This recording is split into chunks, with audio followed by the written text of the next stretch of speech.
আসসালামু আলাইকুম সকল খামারি ভাইয়েরা, আমার স্বপ্ন এগ্রো ফার্মে আপনাদের স্বাগতম। আজকে আমি নিয়ে এলাম ছাগলের বাচ্চার মায়ের দুধ কম হলে কি করবেন।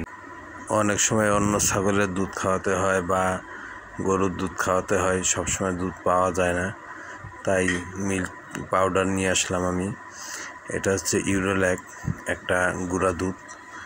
এটা বাচ্চাকে পরিমাণ মতো দিয়ে খাওয়াতে হয়।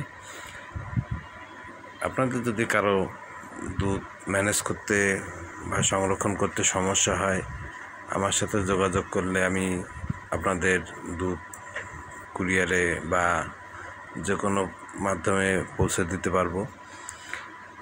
আর সবসময় চেষ্টা করবেন ছাগলের বাচ্চাকে একটু বেশি যত্ন নিতে, যাতে এরা সুস্থ সবল হয় আর দ্রুত ঘাস ভুসি এগুলো খাওয়া ধরতে পারে, সেই চেষ্টা করবেন। আমি এখানে 50 গ্রাম ইউরো মিল্ক গুলিয়ে নিলাম বাটিতে। এবার হচ্ছে আপনার বোতলে ঢেলে নিলাম। বাচ্চাকে এবার এক এক করে আমার তিনটে ছাগলের বাচ্চা, আল্লাহর রহমতে আমি এবার এদের সবাইকে আস্তে আস্তে খাওয়াবো। আমার বড় ছাগলটা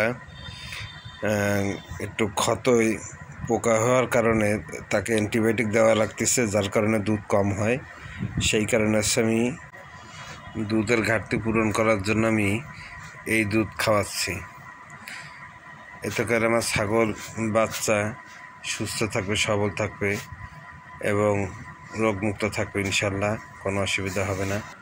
আমার চ্যানেলটাকে একটু সাবস্ক্রাইব করে দেবেন প্লিজ।